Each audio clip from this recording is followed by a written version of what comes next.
time has finally come. You've been waiting on me to talk about it since I started this channel, and now it's time. Who would actually win the faction war between the knights, the Vikings, and the samurai? Obviously, I've said my piece on MatPat's thoughts, on Gnoggins' thoughts, and I've made several other points and discussed other people's perspectives. But now it's time for me to actually throw my hat into the ring. I'm not here to debunk someone else's video on it. I'm here to give my own thoughts. But I'm not going to do just one video on this. This is too big a discussion topic to just do one video. No, I want to do this right. So we're going to do this in a 3 to 4 part series. In this first video, we're going to play by MatPat's rules. MatPat on Game Theory made it clear that in his video, he was only looking at the warriors when they all existed at the same time, the 11th century. So in this video, I'll be determining which warrior gets the edge by that standard. I will only be looking at the warriors in the 11th century. In the second video, I'm going to go by Gnoggins' rules. Gnoggins asserted that he would be going by the heroes at their best and with historical accuracy. So that means they get their best weapons, their best armor, and their best finances, and everything in between. So in the second video, I'll be analyzing the warriors at their absolute best, regardless of time period. In the third video, I'll be going based on the game's canon, as in based on what the game provides the heroes who would win. So that means we're only going based on what we see in the game, not based on what they would actually have or how they would actually fight. I mean, what does the game give them? And we'll be going based on that. And then finally, I might, based on y'all's approval and based on how y'all feel about it, might do a fourth video talking about who would win in a military-style war scenario. Not just a 3-way duel, but an actual army-style war in this faction war scenario. Because quite often what we do is we constantly like to take one knight, one samurai, one Viking, and one Wulin and throw them against each other, but what if it was an actual army-on-army fight? But again, I will only do that fourth video if the series goes well and y'all enjoy it and want me to. So, as I said, this first video is just going to be about the 11th century warriors. Ready? Let's get started. The first thing we need to take a look at is arms and armor of the warriors at this time. Now, contrary to what you might be thinking, knights and Vikings were actually pretty comparable. Plate mail was not a thing yet, regardless of what Noggin is saying. If it did exist at all, it was not a common sight, and it was definitely going to be of lower quality. The armor you'd see on both knights and Vikings would be anywhere around chainmail, gambeson cloth armor, maybe some leather pieces here and there, maybe some fur armor on the Vikings, maybe. In terms of weapons, though, the knights would likely be armed with, typical arming swords, kite shields, pikes, and lances. This is before the time of your big, long swords and heavy two-handed weapons, because with the heavy two-handed weapons, those would come along later when armor got more advanced and you had plate mail armor to help. And the only reason for that is because when you have one hand holding a shield, the other hand should be holding your weapon as a general rule. Plus, keep in mind that they would be specialists in horse-mounted combat, and in horse-mounted combat, you tended to want to keep one hand on your shield or on the reins of the horse and the other on your weapon. They were considered mounted warriors and shock cavalry, because that's what the knights essentially were, shock troopers. They were the elites. The Vikings, though, would not be without their own motley weapons. They weren't horse warriors like the knights, but they had answers to horses because remember, the Vikings did fight early knights. The 11th century Vikings did fight 11th century knights. Noggin even points this out. He just dismisses the early knights. They had Dane axes, long axes designed to yank riders off of horses. They also had rounded shields that had their handle in the center grip, allowing for maneuverability, versatility, and a very solid defense. They would have Ulthbert swords, arming swords as well, and they might even carry the stereotypical war axe or two. In fact, it is very common or stereotypical, you might say, to see a Viking carrying a war axe in one hand and a round shield in the other. This was not an uncommon thing. In fact, the opening trailer of For Honor shows Vikings carrying this combo. So those would be classic weapons of the Vikings and knights. But don't worry, I didn't forget about the samurai. When it comes to the samurai, the 11th century for the samurai is the Heian period, and in this time, the samurai have just recently become the military class of Japan. They'd be armed with your dough armor, and this was made from leather and fittings more than anything. The armor was intended to be light and lacquered to be weatherproof. Samurai would fight at this time with tachi swords, naginata and yari polearms, and yumi bows in terms of archery. And this armor is sufficient and could be comparable to the protective abilities of the other two warriors. It's no chainmail, but in truth, if based only on arms and armor, then this is still a pretty close matchup, and we would have to go into deep detail about the defensive abilities of all parties to determine who could outlast the others. Now, one thing I do want to point out here is that the weapons of the samurai were usually long-range polearms like naginata and yari. The tachi and later the katana were still mostly just backup weapons. They were not designed to be the primary weapon of the warriors. But unlike the other video makers, I want to do something a little different here. I want to look at something no one else seems to look at in these videos. General health and culture. These things make a warrior as much as their arms and armor do. The health of a warrior and their culture can make all the difference in battle. And with that in mind, all right, here's a shocker. Here's why I think the edge goes to... Well, actually, I should say this before I say who gets the edge. I want to say this. In none of these videos will I ever say the obvious winner is blank. I'll never say that. And the only reason I'll never say that is because there are lots of factors that go into a fight like this. It's hard for me to sit here and say, okay, obviously the knights would win, or obviously the samurai would win. It'd be very hard for me to say that only because there are lots of factors that go into these kinds of fights. Whether or not they're well trained, what the weather is like, how much they've slept, how old they are, how experienced they are. Tiny different circumstances and different things can mess up and change the outcome of a fight. There are no guarantees in battle most of the time. So in these cases, I will always say that this faction has the edge. And in this case, I think a slight edge, but a slight edge all the same, would go to the Vikings. Now, stop. Firstly, there are going to be some arguments in the comments. Let me go ahead and talk about them first. So the first one is, but Raven, samurai, and knights were horsebound warriors. They have the obvious advantage. Yeah, okay, my answer to that is this. If we're keeping all things fair, neither will have horses for this fight. But even if we do give them horses, the Vikings weren't idiots who never dealt with horses before. They'd fought early knights and knew how to contend with horsebound warriors, and the Dane axe was a weapon designed for just such a contingency. Remember, the Vikings did fight early knights.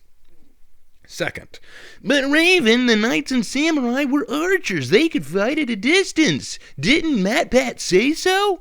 Yeah, but MatPat also left out that Vikings were archers too. Plus, Vikings had other means of ranged combat, such as javelins, throwable hatchets. It's not like they couldn't fight at a range as well. In fact, a javelin would probably hit with more force than a bow and arrow. The bow and arrow is more accurate, but even so, Vikings shot with bows and arrows as well. It wasn't uncommon. And then another big one. But Raven, Vikings are savage and untrained barbarians, while knights and samurai are highly disciplined warriors. All right, and this is where the myth must be shot down, that I really want to bring this up. Vikings were trained warriors. In fact, their entire culture is built on war. The idea of Valhalla itself is a hall for glorious dead, the men and women who die in battle. Vikings saw great honor and glory in warfare. So why on earth would they not train themselves in it? Secondly, they were hardly barbarians.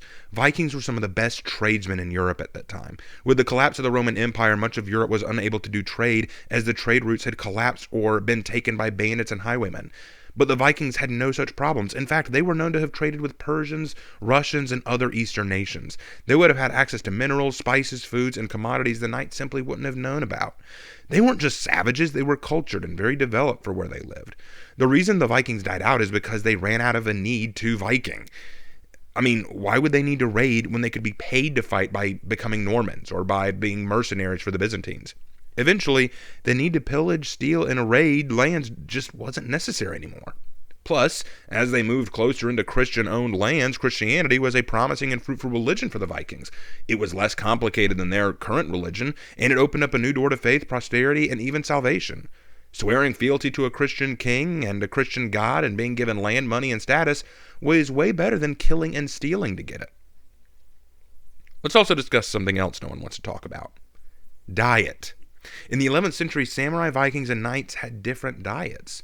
The samurai were largely reliant on fish, vegetables, soy, and rice, but even worse, the Heian period saw many points of famine as the war for national supremacy was brewing between the Fujiwara, and there wasn't enough usable land to plant crops. Primitive tools were still being used for crops, and irrigation and crop failures were very common. Overpopulation and the inability to have reliable food could play a factor here. Plus, their diet, while healthy, is lacking in the same kind of diversity that the Knights and Vikings had. The Knights and Vikings both had very similar diets, mixed vegetables, meats, and dairy products. However, Vikings lived in river towns as well, and forts, and were not unaccustomed to fishing. This meant that Knights could pull from various seafood proteins and vitamins. Plus, there's also another way to look at this. Keep in mind the fact that Vikings were almost jack of all trades. When you look at the knights, typically you want to look at medieval knights in terms of you had people who lived off the land and were peasants, and you had people who were soldiers. Vikings kind of did a little bit of both. They would not only go out to raid, but they might also know how to farm. They might know how to fish. They knew how to live off the land and had more experience in all areas of life. So during times of peace or times of relative prosperity, they knew how to live in different circumstances and knew how to live day-to-day life. So they had an interesting way of so they could cultivate the land they were on. If the war drags out too long, they know how to catch and resupply their own food. Knights might not do that. Plus, Vikings, as we know, have no problem raiding other places for necessary commodities and necessary supplies. Knights, depending on where they were, might not be as quick to do that, especially if the territory in which they're fighting is friendly territory. They don't want to raid their own people, after all. But now let's look at the culture of these three, because that also matters in this discussion. The Heian period in Japan is considered the age of literature, art, philosophy, and this period saw an explosion of books, history, religion, philosophy, and artistic beauty that could boggle the mind. But it wasn't entirely a time of great warriors and fighters. Yes, there was war, there was conflict, but the samurai had just become a military class at this point, and bear in mind that in the Heian period, samurai are not the samurai of the Sengoku period. They still had a few centuries to get to that point. The knights believed in fighting for a holy or just cause. They served a lord and would fight on his behest or will. They fought for God and country, not for personal gain, at least ideally. They were meant to fight for someone else's goals or their lord. The Vikings, on the other hand, to them, war was just that. It was war. War is what you did to take land and keep it. It's what you did to earn glory for the gods. It's what you did to establish dominance, take slaves, steal goods, protect your house, and to feed your family. War was life. War was survival. War was the Viking way of the world. So which of these three sound more ready for battle by culture alone? Vikings are used to fast, sudden, and devastating skirmishes. It's what they lived for. It's kind of how they did their fighting. Now, again, I don't believe this to be a landslide victory. There are lots of things that come into play here. For example, the 11th century was the heyday of the Vikings, but keep in mind that at the same time, certain Viking clans and Nordic peoples were Normans at this time too. So the knights had Norman knights who were just as big, just as strong, and just as scary as the Vikings. So if Normans are being brought into play, that could come into a factor. Plus, again, the knight armor and the Viking armor is comparable. So in a long-lasting fight, it's possible that we could see one side get an unlucky hit, or the knights might be able to win them a victory. You know, things can happen, and plus, I don't want to discount the samurai either. Even though the Heian period was not a period of great military strength, the samurai were still warriors, and warriors are to be reckoned with. The Vikings were shock troopers, strong-hitting, fast-acting troopers, but in a long, prolonged fight, it may be that they would wear out or the samurai would find a weakness and exploit it. There are lots of things that could go wrong for the Viking. There are lots of ways the Viking would lose, but I'm saying in a general rule, when looking at their weapons and armor, the fact that the 11th century was really their heyday when the Vikings were at their strongest or at their peak performance, the fact that they had a pretty diverse diet, had a very war-based culture, it stands to reason, in my opinion, that in the 11th century argument, the Vikings do have a slight edge. We're taking out the plate armor of the knights that make them so difficult. We're taking out the long, storied history of warfare for the samurai, as well as their more modern weaponry and armor. We're taking out the culture of war and battle that the samurai took part in. We're looking at them from an 11th century perspective, and it's important to remember that the 11th century was the heyday of the Vikings. It's when the Vikings were at their most powerful before they began to assimilate into a Christian society, when they began to assimilate into less Viking and more Nordic. So, for the 11th century argument, if we're looking at these warriors just from the 11th century, and I know this is a shock to a lot of people, I think there is an edge to be said that goes to the Vikings. What do y'all think? Do y'all enjoy this analysis? Do you think that I'm right? Do you think that the Vikings do have a bit of an edge here, or am I missing something? Love to talk about with you respectfully in the comments section. Tune in next time when I talk about Noggins' perspective, who would win when we bring in the warriors at their absolute best from a historical vantage point. Take care, you guys, and I will see you around.